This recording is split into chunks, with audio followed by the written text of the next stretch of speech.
কোৱা সেই কথা আদিবাসীৰ কাৰণে ৰাজবংশীৰ কাৰণে এছটিকৰণৰ কথাটো ক'ব এই কথাটো বিশ্বাস কৰিছে আৰু মই আপোনালোকক আশ্বাস দিছোঁ এই দুটা জাতি গোষ্ঠীক মই এমপি হৈ যোৱাৰ পিছত মোৰ কাম এইবোৰে হ'ব আমাৰতো তেনেকুৱা চলি আছে আমাৰ চলিব তেখেতসকলৰ ডাঙৰ মিটিং কৰিছে আমাৰতো সৰু সৰু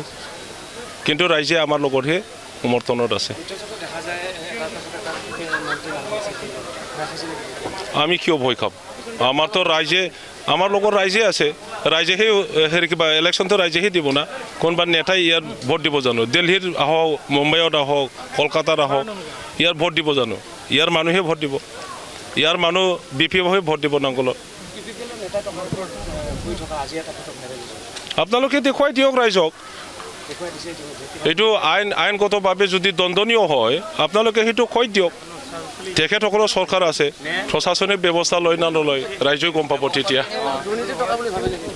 এইটো দুৰ্নীতি নহ'লে কি নিজে ফাটা কি বুলি কয় চোৰচা খেতি কৰি পেলাই বেচি পেলাই সেইটো গাৰু কৰিছে নেকি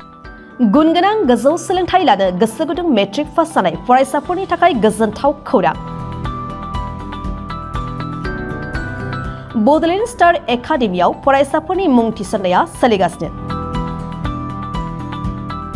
क'क्राझार सहरनि साहा फारसे साखाथि तितागुरिनि समबाय मावख'नि साखाथियाव थानाय बड'लेण्ड स्टार एकाडेमि जुनियर कलेजाव 2024-25 सोलोंथाइ बोसोरनि थाखाय हायार सेकेन्डारि थाखोआव गुनगोनां सोलोंथाइ लानो गोसो गुदुं फरायसाफोरनि थाखाय मुं थिसननाय हाबाफारिया सोलिगासिनो 2024 इं मायथाइयाव गायसनजानाय बड'लेण्ड स्टार एकाडेमियाव फोरोंथाइ मोननाय रोंगौथि गोनां फोरोंगिरिफोरखौ लानानै साइन्स कमार्स एन्ड आर्ट्स मोनथाम स्ट्रिमनि सायाव फरायसाफोरखौ गुनगोनां सोलोंथाइ होनो आवगायदों बड'लेण्ड स्टार एकाडेमि जुनियर कलेजाव मुं थिसननोब्ला फरायसाफोरा माखासे मोजां खाबुफोरखौ मोननो हागोन सिगांसिन मुं थिसननाया सा 10 फरायसा फरायसुलिफोरा फिस होनाङालासे फ्री एडमिशन मोननो हागोन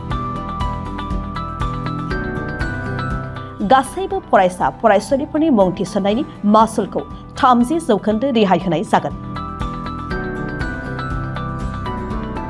75% नम्बर लानानै उथ्रिसार जानो हानाय फरायसा फरायसुलिफोरनि थाखाय एडमिशन फिसखौ 40% रेहाय होनाय जागोन आरो 85% नम्बर लानानै उथ्रिसार जानो हानाय फरायसा फरायसुलिफोरनि थाखाय एडमिशन फिसखौ 100% बाङायनि खाबुखौ होनाय जागोन हौवासा आरो हिन्जावसाफोरनि थाखाय मुलाम्फा गोनां मोजां जाग्रा आरो मोजां थाग्रा खथानि खाबु गोनां हस्टेलनि खाबुखौ मोननो हागोन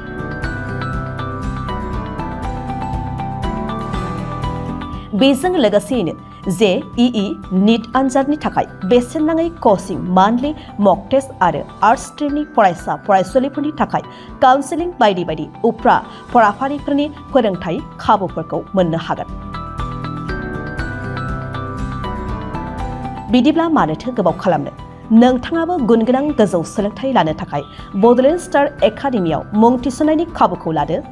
बांसिन आबुङै मिन्थिनो थाखाय गाहायाव होनाय मबाइल नम्बर फोनांजाब खालामदो मबाइल नम्बर 6030349997 7638008149 6003494371